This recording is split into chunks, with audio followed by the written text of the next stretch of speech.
What's up, fam? Rev Jens, Nick here, Aging Benefits Advisory. So, I'm gonna go over a couple of quick sales tips when you're in home or over the phone, it doesn't matter which.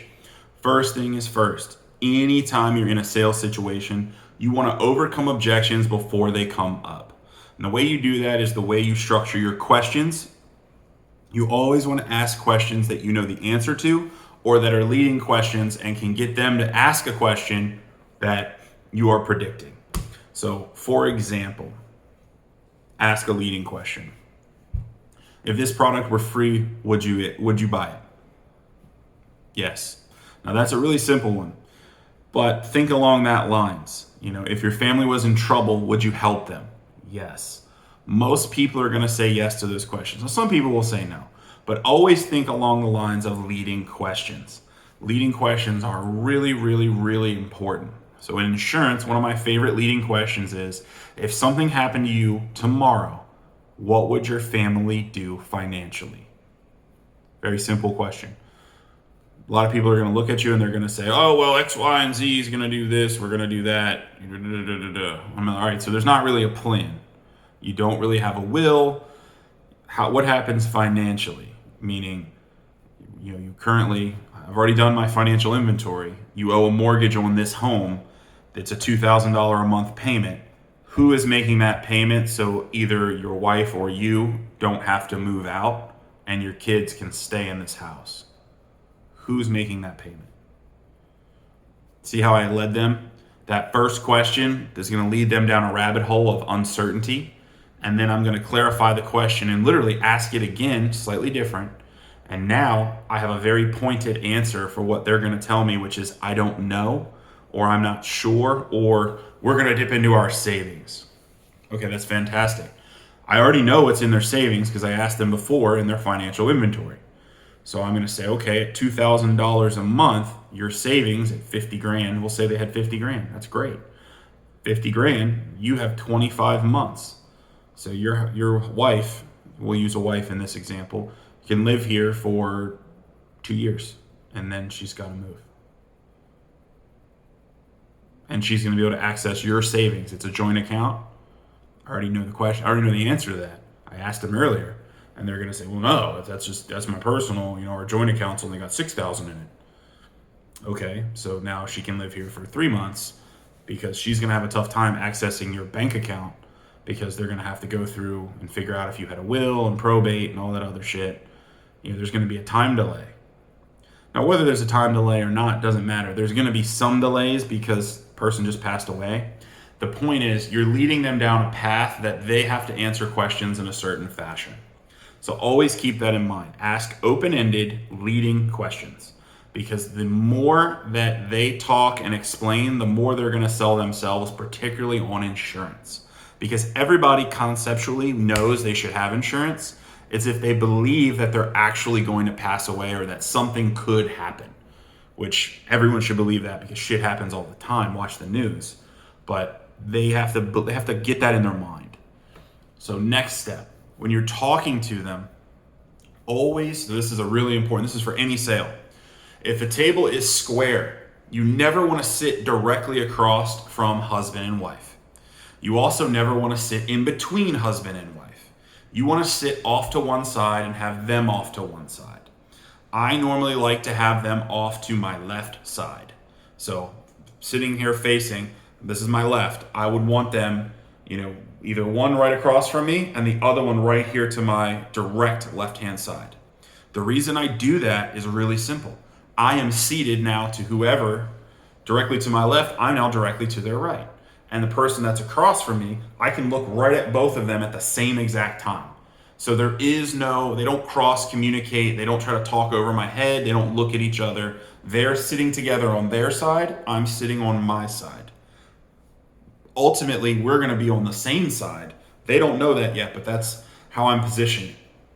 Think of it like a little dance. We all know our steps. We just have to hit our steps so that we can be positioned the proper way, so that when I ask questions, we can do those things. That makes sense. You don't want to be awkward. You want to make sure that I can see them both at the same time so I know they're engaged and they're paying attention.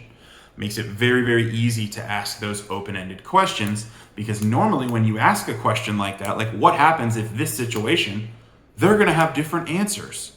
And the second that they have a different answer, the realization is going to hit their mind that this could be a big damn problem.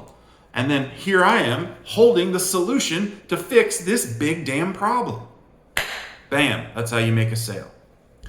Next, you're going to always have some objections, but not, I'm not going to say always, I'd say 90% of the time you're going to get some objections.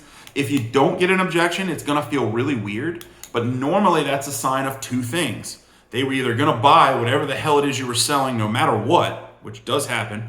And number two, you did such a good job on your questions, your process, building your story, closing those doors of objections, that there's nowhere for them to go. They don't even want to fight because they know you've already covered it. They feel it. They're like, wow, there's no reason I shouldn't fucking buy this.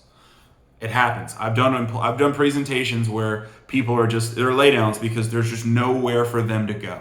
They're just like, yep. You got me. It's right. I want it. I did want it. I'm interested. I need it. Obviously, we don't have a fucking solution for this. A solution for this. So we got to figure out what we're going to do. Very, very easy once you get good at presenting to get to those laydowns.